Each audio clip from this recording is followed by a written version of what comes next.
Hello students. हम लोग inductive effect और उसकी एप्लीकेशन अपने पिछले लेक्चर में पढ़ चुके हैं और इस लेक्चर में हम लोग इसके आगे इलेक्ट्रोमैग्नेटिक इफेक्ट शुरू करने जा रहे हैं बेटे। इंडक्टिव इफेक्ट मैंने आपको स्टेबिलिटी पढ़ाई, मैंने आप लोगों को एसिडिक नेचर पढ़ाया, ये सब बातें हम लोगों ने जो है पढ़ी। अब हम जो पढ़ने जा रहे हैं वो है इलेक्ट्रोमैग्नेटिक इफेक्ट और इसके बाद रेजोनेंस। तो चलिए शुरू करते हैं इलेक्ट्रोमैग्नेटिक इफेक्ट।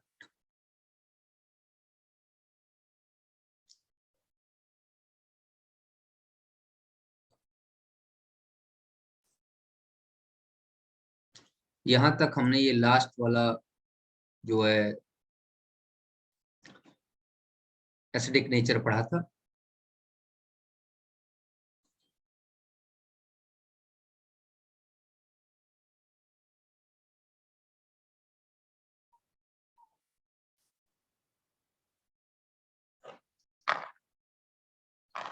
अब हम पढ़ने जा रहे हैं इलेक्ट्रोमैग्नेटिक इफेक्ट। हेडिंग डालेंगे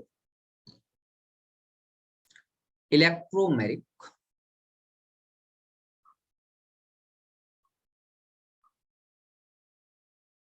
इफेक्ट। इसको ई इफेक्ट भी कहते हैं।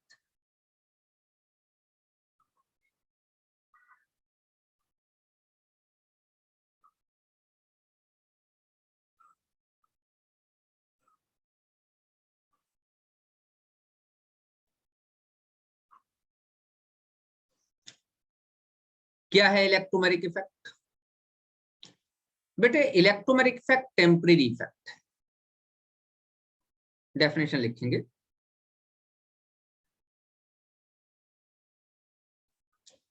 It is a temporary effect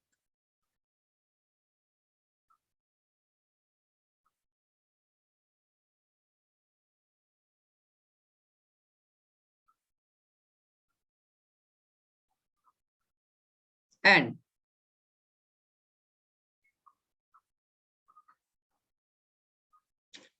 polarity arises in the molecule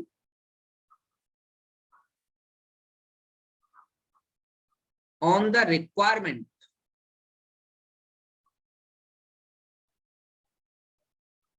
of the reagent,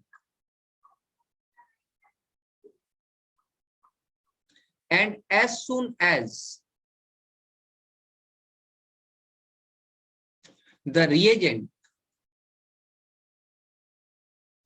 is removed,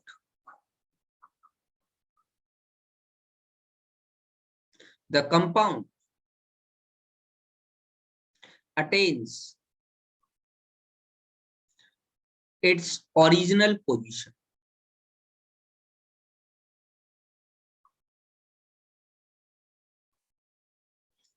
जैसे ही रिएजेंट हटा लिया जाएगा, रिएजेंट मतलब अटैकिंग स्पीसीज जो अटैक करने जा रहे हैं, कंपाउंड अपनी ओरिजिनल स्टेट में आ जाएगा। It is of two types.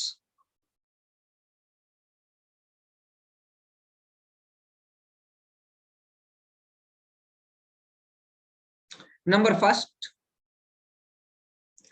Plus E effect.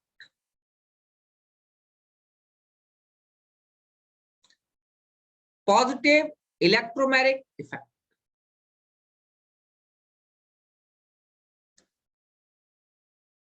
When the multiple bond form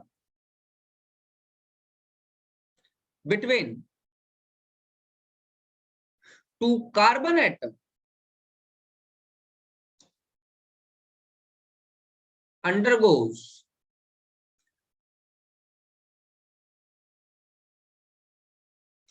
cleavage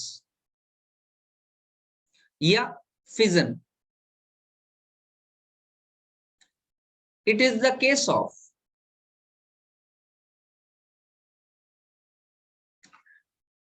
plus E effect. ये प्लस ई इफेक्ट कहलाता है। जैसे देखिए,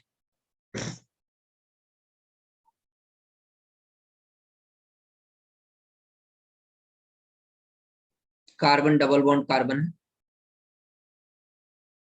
और इस पर HBr का अटैक कर, बॉन्ड ब्रेकडाउन होगा,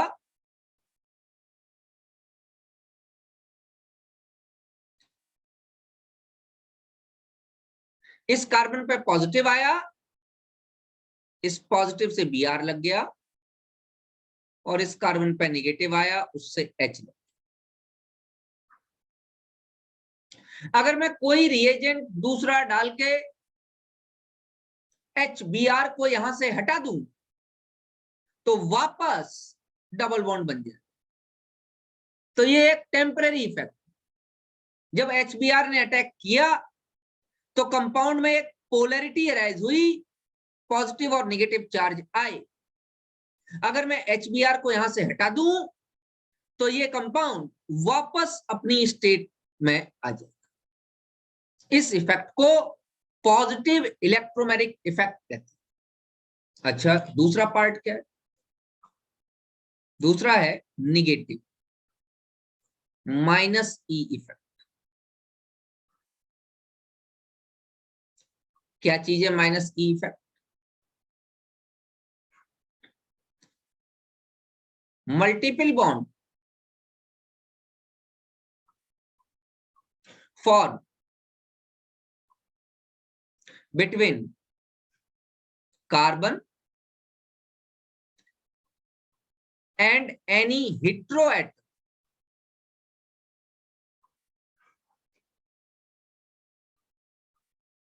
undergo fission, then it is known as minus E।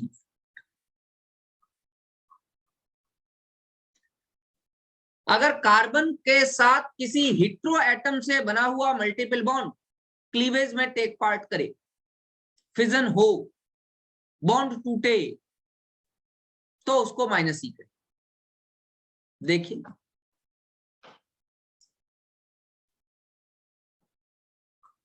यहां carbon double bond oxygen, HCN ने अटैक किया, ये बॉन्ड ऐसे टूट गया और कार्बन पे पॉजिटिव, ऑक्सीजन पे नेगेटिव। HCN में आप जानते हो H पे पॉजिटिव होता है, CN पे नेगेटिव होता है। CN नेगेटिव कार्बन पॉजिटिव से टकराएगा और H पॉजिटिव जुड़ जाएगा ऑक्सीजन नेगेटिव। तो क्या बन जाएगा बेटा? कार्बन इस ऑक्सीजन से H जुड़ जाएगा और उस कार्बन पे टकराएगा CN, साइनोहाइड्रिन बन जाएगा। और ये इफेक्ट जहां पर carbon double bond oxygen breakdown हुआ, कार्बन से कोई हेटेरो एटम मल्टीपल बॉन्ड बना रहा था वो ब्रेकडाउन हुआ, तो उसको हम कहते हैं जो है माइनस ई इफेक्ट। हाँ 2 मिनट रुको, अभी समझ में आ जाएगा।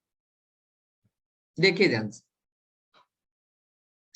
Exactly electromagnetic effect bond cleavage है, बॉन्ड फिजन है। हेटेरो एटम का मतलब है ऑक्सीजन, नाइट्रोजन, फ्लोरीन, इस तरीके के एटम। भाई फ्लोरीन के साथ तो कोई मल्टीपल बॉन्ड बनेगा नहीं, तो मेनली जो हेटेरो एटम में आपको मिलेंगे वो ऑक्सीजन और नाइट्रोजन ही मिलेंगे। अगर मल्टीपल बॉन्ड ब्रेकडाउन हो रहा है तो उसको इलेक्ट्रोमैग्नेटिक इफेक्ट कहा जाए। अगर कार्बन कार्बन के बीच बना हुआ मल्टीपल बॉन्ड ब्रेकडाउन हो रहा है तो ज्यादातर वो प्लस ई इफेक्ट शो करेगा। और अगर कार्बन से कोई हेटेरो एटम जैसे ऑक्सीजन, नाइट्रोजन के बीच बना हुआ मल्टीपल बॉन्ड ब्रेकडाउन हो रहा है तो वो माइनस ई इफेक्ट।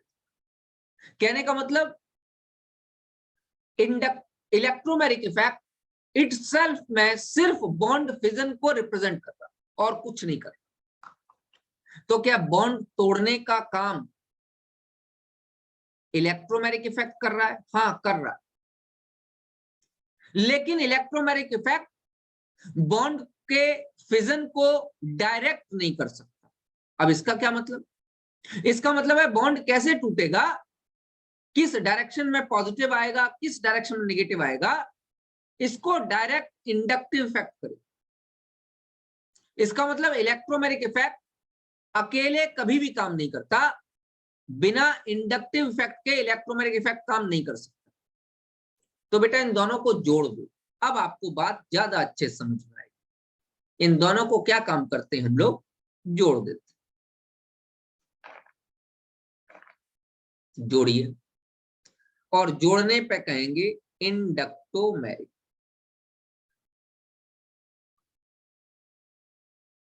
इफेक्ट। मतलब इंडक्टिव प्लस इलेक्ट्रोमैग्नेटिक।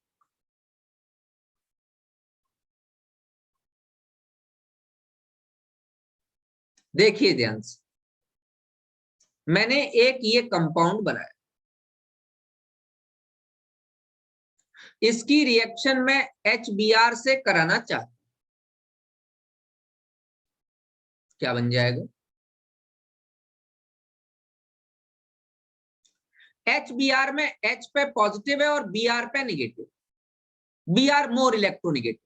ठीक, अब ये कार्बन डबल बॉन्ड कार्बन कैसे तोड़ू, इसको डायरेक्ट करेगा इस कार्बन डबल बॉन्ड कार्बन के साथ लगा हुआ ग्रुप, साथ लगे हुए ग्रुप का इंडक्टिव इफेक्ट। अच्छा, साथ लगा हुआ कौन सा ग्रुप है मेरे भाई, CH3। CH3 में कौन सा इफेक्ट काम कर रहा है, प्लस आई। प्लस आई में कौन सा इंडक्टिव इफेक्ट है, सॉरी प्लस आई में जो इंडक्टिव इफेक्ट है उसका क्या नेचर है, उसका नेचर है इलेक्ट्रॉन रिपेलिंग, इलेक्ट्रॉन डोनेटिंग। तो इलेक्ट्रॉन रिपेल करेगा, इलेक्ट्रॉन डोनेट करेगा आगे की तरफ। अगर पीछे से आगे की तरफ धक्का लग रहा है तो ये बॉन्ड भी 100% ऐसे ही टूटे, क्योंकि यहां से क्या हो रहा है, ये इलेक्ट्रॉन को रिपेल कर रहा है। तो रिपेल करेंगे तो इलेक्ट्रॉन आगे की तरफ जाएंगे। मेरी बात समझ में आ गई? तो ध्यान दो, ये जो बॉन्ड का ब्रेकडाउन हुआ ये तो इलेक्ट्रोमैग्नेटिक है, और बॉन्ड आगे की तरफ ब्रेकडाउन हुआ ये इंडक्टिव है। दोनों मिलाकर इंडक्टोमैग्नेटिक। मेरी बात समझ में आ गई? अब अपने आप आपको समझ में आ जाएगा कि जो ये कार्बन पे पॉजिटिव आया, टेल की तरफ पॉजिटिव होता है, हेड की तरफ नेगेटिव होता है। बीच वाले कार्बन पे पॉजिटिव आ रहा है, जिस कार्बन पे कम हाइड्रोजन है उस पर पॉजिटिव आ रहा है, जिस कार्बन पे ज्यादा हाइड्रोजन है उस पर नेगेटिव आ रहा है। तो कम हाइड्रोजन वाले से क्या टकराएगा, पॉजिटिव आ रहा है तो Br टकराएगा, क्योंकि Br पे नेगेटिव चार्ज होता है। तो क्या बन जाएगा भाई बताओ, आपके पास कुछ ये बन जाएगा, CH3 सिंगल बॉन्ड CH, इस पर Br आ जाएगा, ये डबल बॉन्ड टूट गया तो सिंगल बॉन्ड बचा, और इस CH2 पर एक हाइड्रोजन टकराएगा क्योंकि CH2 नेगेटिव है, तो उससे H पॉजिटिव टकराएगा तो बन जाएगा CH3। ये था प्रोपीन, इससे बन गया 2 ब्रोमो प्रोपेन।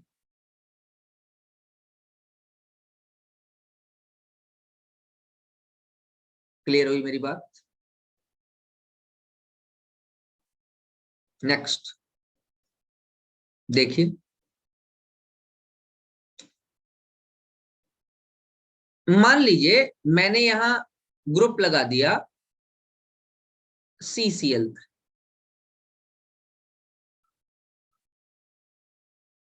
और अब दोबारा मैंने HBr का अटैक किया।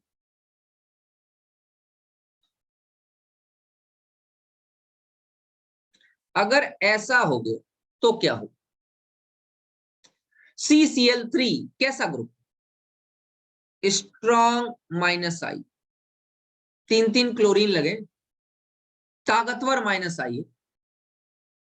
अगर ताकतवर -I है तो -I कैसा ग्रुप होता है, इलेक्ट्रॉन विथड्रॉइंग, इलेक्ट्रॉन अट्रैक्टिंग। तो ये इलेक्ट्रॉन को अपने पास खींचेगा, एरो इस साइड आ जाएगा, देखो जरा ध्यान से, इलेक्ट्रॉन को अपने पास खींचेगा। अगर इलेक्ट्रॉन को अपने पास खींचेगा तो ये बॉन्ड कैसे टूटेगा, इस साइड टूटेगा, इलेक्ट्रॉन इधर भागे। ये CCl3 खींच रहा है इलेक्ट्रॉन, और अगर इलेक्ट्रॉन इस तरफ को भागेगा तो जो टर्मिनल कार्बन है उसको पॉजिटिव चार्ज मिलेगा, और जो मिडिल वाला कार्बन है जिसके पास कम नंबर में हाइड्रोजन है उसको नेगेटिव चार्ज मिलेगा। अगर ऐसा हुआ तो हमारे पास जो प्रोडक्ट बनेगा वो क्या बनेगा? CCl3 तो यहां लगा रहना, इस कार्बन पे CH पे क्या आया? निगेटिव आया, इस निगेटिव से H पॉजिटिव जुड़ के CH2 बना ले, और बाहर वाले कार्बन पे क्या आया? पॉजिटिव आया, तो बाहर वाले एक बॉन्ड तो टूट गया, एक बॉन्ड बचा, और बाहर वाले कार्बन पे CH2 के आगे Br। बोलो भैया। तो यहाँ Br मिडिल वाले कार्बन पे जुड़ रहा था, और यहाँ Br टर्मिनल वाले कार्बन पे जुड़ रहा था। बोलो भैया। ये 2 ब्रोमो है, ये 1 ब्रोमो। तो यहां पर भी जो इंडक्टिव इफेक्ट क्रिएट हुआ उसके कारण ही बॉन्ड ब्रेकडाउन की डायरेक्शन हमको पता चली। तो बॉन्ड ब्रेकडाउन तो इलेक्ट्रोमैग्नेटिक इफेक्ट है, लेकिन बॉन्ड कैसे ब्रेकडाउन करेगा इसको डायरेक्ट करने का नेचर इंडक्टिव इफेक्ट के पास। मतलब ऑथराइजेबल जो चीज है वो इंडक्टिव इफेक्ट, इसीलिए मैंने लिखाया था inductive effect is a permanent effect while electromagnetic effect is a temporary effect। याद रहेगा मेरी बात। देखो बेटा, इलेक्ट्रोमैग्नेटिक इफेक्ट खुद में कुछ भी नहीं, electromagnetic effect is only bond cleavage. तो इलेक्ट्रोमैग्नेटिक इफेक्ट में सिर्फ हम उसके सहायता से सिर्फ बॉन्ड को तोड़ने का काम करेंगे और कुछ। कैसे टूटेगा ये भी नहीं पता कर सकते, कैसे टूटेगा ये पता करने के लिए इंडक्टिव इफेक्ट लगाना पड़ेगा। तो मुझे ये कहना चाहिए कि जो भी हो रहा है मैकेनिज्म ऑफ केमिकल रिएक्शन में वो इंडक्टोमैग्नेटिक इफेक्ट हो रहा है, ना कि इलेक्ट्रोमैग्नेटिक इफेक्ट अकेला। इंडक्टिव इफेक्ट अकेला काम कर सकता है, बिल्कुल वो अकेला काम कर सकता है, इलेक्ट्रोमैग्नेटिक इफेक्ट अकेला काम नहीं कर सकता। तो उसमें हम लोगों को इंडक्टिव साथ में लगाना पड़ेगा। तो टोटल जो इफेक्ट हमारा डेवलप होगा वो इंडक्टोमैग्नेटिक इफेक्ट। समझ बात आ गई नहीं अभी? तो ये हमारे पास 2 इफेक्ट हमने पढ़े। Now we will learn the third one and very important part known as resonance। तो हेडिंग डालिए रेजोनेंस।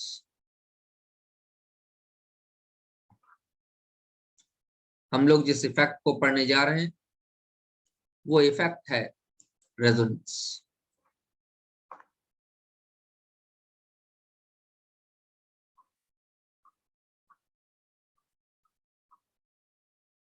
या मीजोमेरिक इफेक्ट।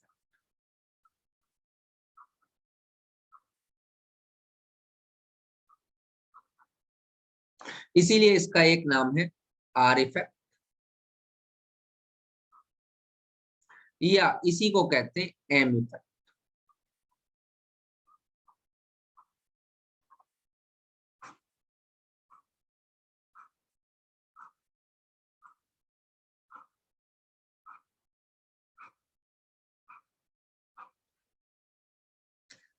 चलिए पढ़ते हैं क्या है resonance.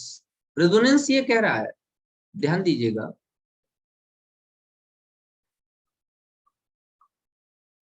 when all the properties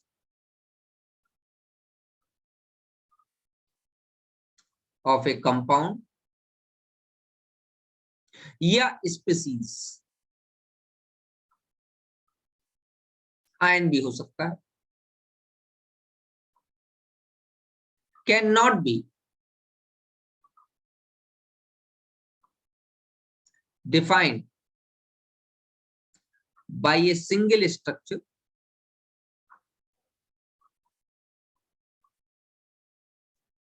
and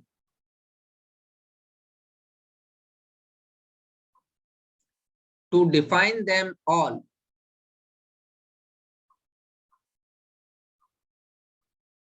we have to make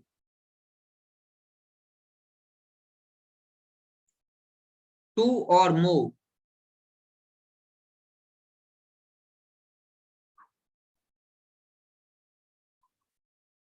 similar structures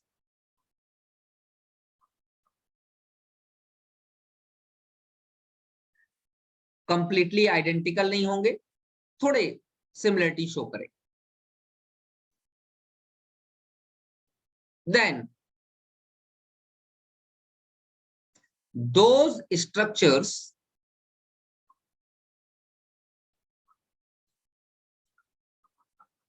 are known as, या will known as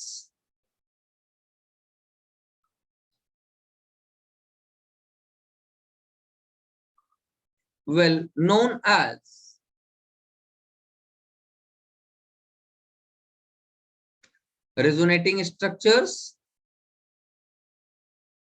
or canonical structures, and the phenomenon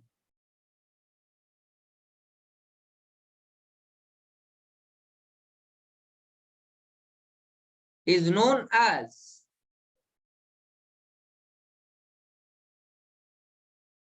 resonance. ये कहना ये चाहता है कि किसी भी स्पीसीज या किसी भी कंपाउंड को उसके एक स्ट्रक्चर से डिफाइन न कर सकते, और वैसे कई सारे स्ट्रक्चर्स हमको बनाने पड़े उसके प्रॉपर्टीज को डिफाइन करने के लिए।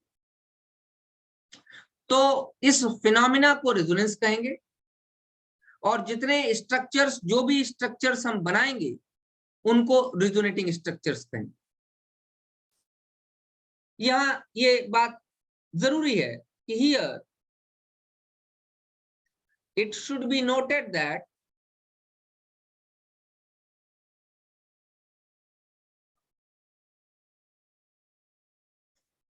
none of the resonating structure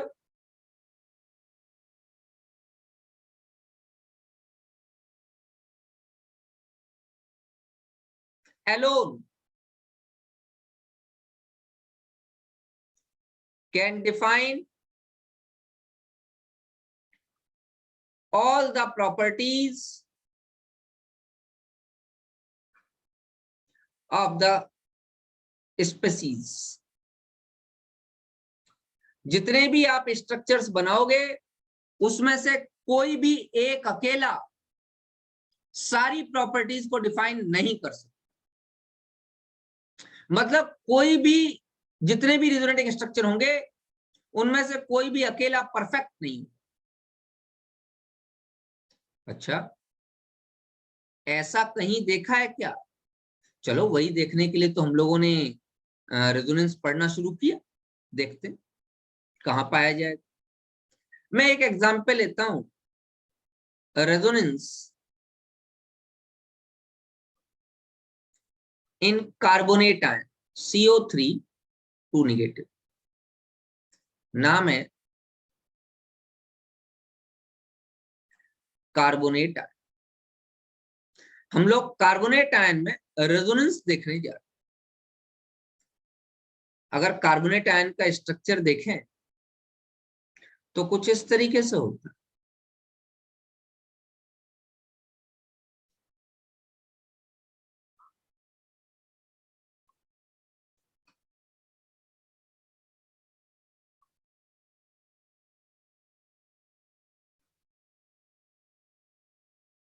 ये रेजोनेंस का साइन है, लाइन के दोनों तरफ एरो बनाए जाएंगे।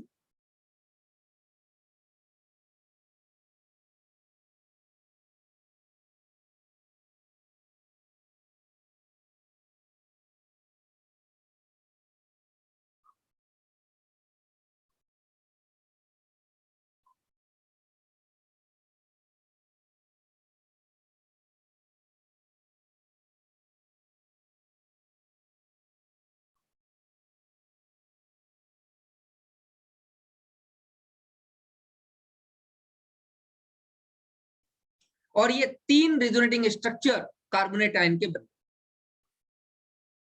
1 2 3। इन तीनों स्ट्रक्चर्स को ध्यान से देखें तो ये पता चलेगा कि कार्बोनेट आयन में एक कार्बन ऑक्सीजन डबल बॉन्ड है, और 2 कार्बन ऑक्सीजन सिंगल बॉन्ड। इसमें भी 1 कार्बन ऑक्सीजन डबल बॉन्ड है, 2 सिंगल बॉन्ड है, 1 डबल बॉन्ड है, 2 सिंगल बॉन्ड। बस हर एक स्ट्रक्चर में ऑक्सीजन कौन सा डबल बॉन्ड होगा ये चेंज हो रहा है, सेम नहीं है। एक बार टॉप वाले ऑक्सीजन पर डबल बॉन्ड है, एक बार लेफ्ट वाले ऑक्सीजन पर डबल बॉन्ड है, एक बार राइट वाले ऑक्सीजन पर डबल बॉन्ड। ये सेम नहीं है। हाँ, स्ट्रक्चर आइडेंटिकल, ये आप कह सकते कि in carbonate ion all the structures are identical. Resonating structure identical है, लेकिन ये चीज सेम नहीं, क्योंकि इसका चौथा स्ट्रक्चर जो एक्चुअल स्ट्रक्चर कहलाएगा, जो साइंटिस्ट ने बनाया, वो कुछ ऐसा बना।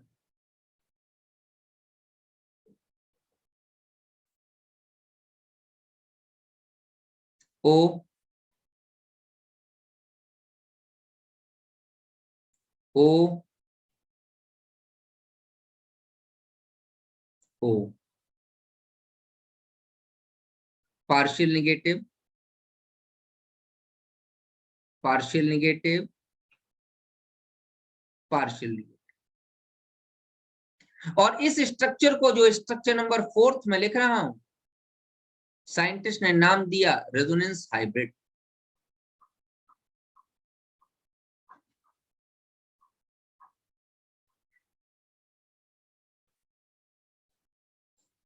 और ये जो रेजोनेंस हाइब्रिड है, ये ही एक एक्चुअल स्ट्रक्चर है, लेकिन इसको समझने के लिए पहले हमको इन तीनों स्ट्रक्चर्स की स्टडी करनी।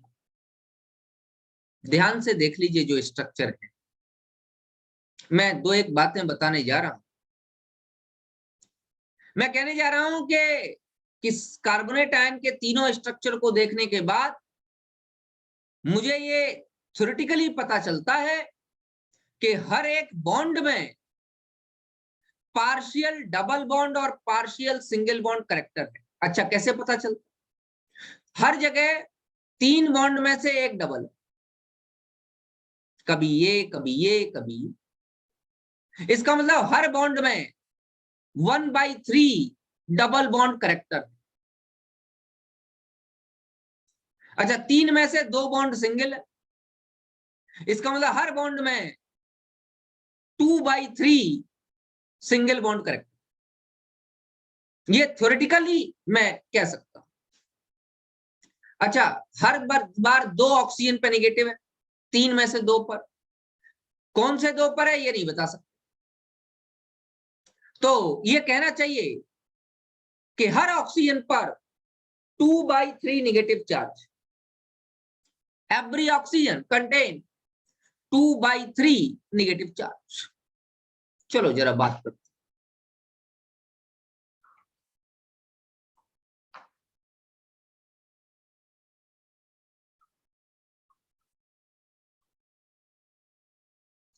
Theoretically, we can say that, क्या कह सकते हो आप, each bond in carbonate ion has 1/3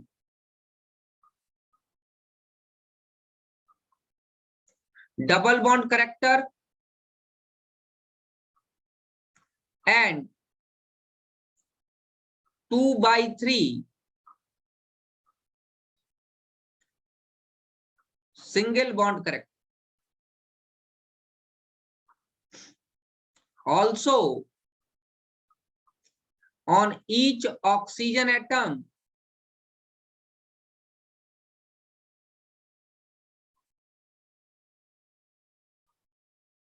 there exists 2/3 negative charge. ये थ्योरेटिकल एक्सप्लेनेशन है कार्बोनेट आयन का, लेकिन ये बात तभी सच होगी जब ये बात प्रैक्टिकल एक्सप्लेनेशन को मैच करे। अच्छा, प्रैक्टिकली क्या कर सकते हैं? कर सकते हैं, देखो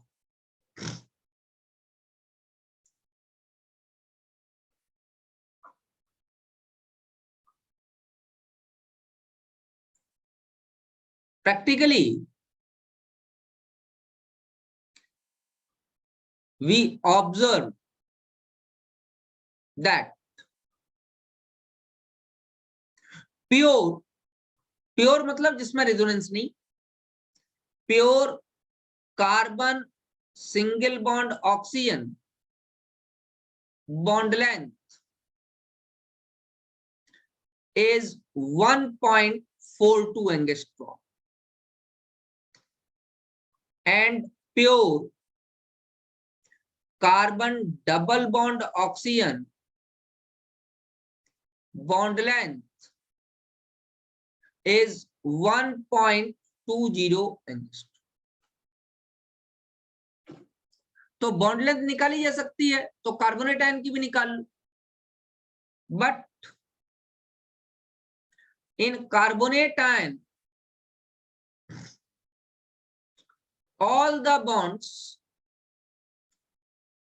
are of 1.28 angstrom, which confirms that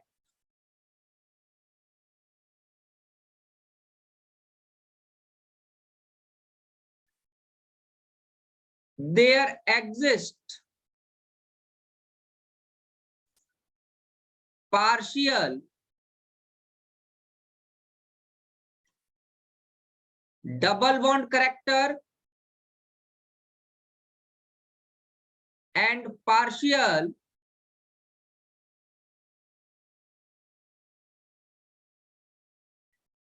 single bond character in each carbon oxygen bond. मतलब प्रैक्टिकल एक्सप्लेनेशन थ्योरेटिकल एक्सप्लेनेशन को सपोर्ट कर, क्योंकि अगर कोई प्योर डबल या कोई प्योर सिंगल होता और मैं ये भी मान लेता कि डबल बॉन्ड अपनी पोजीशन चेंज कर रहा है, तो भी कार्बोनेट आयन के एक बॉन्ड को 1.20 एंगस्ट्रॉन का होना चाहिए और कार्बोनेट आयन के दो बॉन्ड्स को 1.42 एंगस्ट्रॉन का होना चाहिए, लेकिन ऐसा नहीं पाया गया। सारे बॉन्ड एक जैसे पाए, सारे बॉन्ड की बॉन्ड लेंथ 1.28 एंगस्ट्रॉन पाई गई, which is neither of pure single bond and nor of pure double bond. वो ना तो प्योर सिंगल बॉन्ड की बॉन्ड लेंथ है, ना ही वो प्योर डबल बॉन्ड की बॉन्ड लेंथ। तो वो है क्या? साइंटिस्ट ने कहा कि हर एक बॉन्ड में पार्शियल डबल बॉन्ड कैरेक्टर भी है और पार्शियल सिंगल बॉन्ड कैरेक्टर। क्या कहा? Thus, we can say that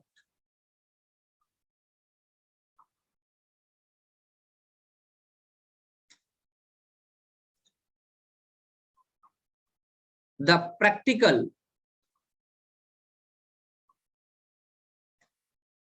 observation is supporting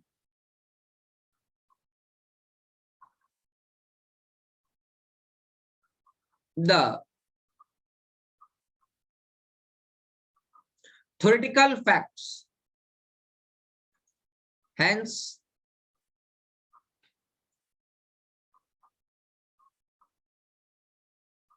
theoretical facts are correct. जो theoretical fact है वो correct. Every bond has partial single bond character as well as partial double bond.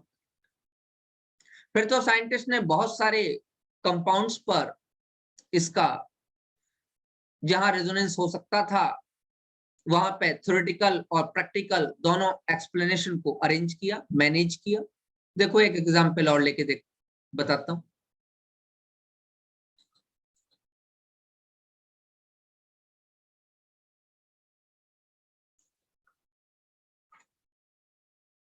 एक structure था जिसको बनाने में बड़ी परेशानी हुई थी, जिसका नाम था बेंजीन।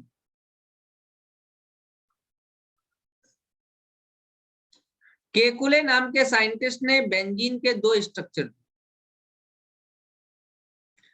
ये स्ट्रक्चर एक्सेप्टेड स्ट्रक्चर्स हैं जिनकी हम बात कर रहे हैं, and those were given by Kekule.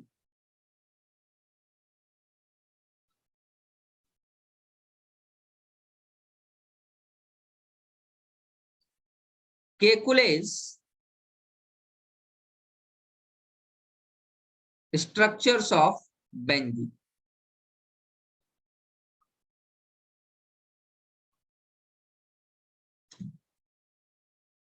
Kekule ने जो स्ट्रक्चर दिए उनको बाद में रेजोनेंस की तरह से ही एक्सप्लेन किया। क्यों? क्योंकि नॉर्मल या pure carbon single bond carbon का बॉन्ड लेंथ 1.54 एंगस्ट्रॉन होता है, और कार्बन डबल बॉन्ड कार्बन का बॉन्ड लेंथ 1.34 एंगस्ट्रॉन होता है। ये तब है जब रेजोनेंस नहीं है और bond pure. But in benzene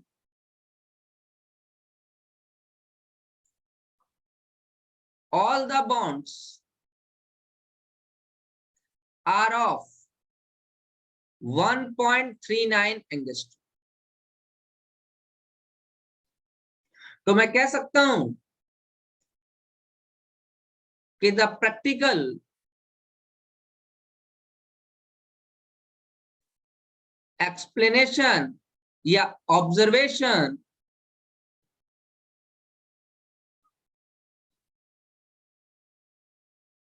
the practical observation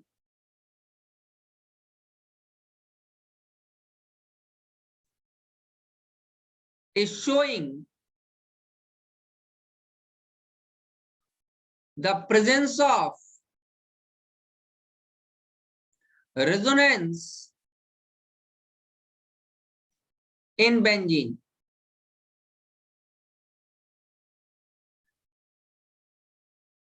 क्योंकि 1.39 एंगस्ट्रॉन का अपने आप मतलब हो गया there exist partial single bond and partial double bond character, और इसके लिए एक रेजोनेंस हाइब्रिड इस तरीके से बनाया जा सकता है।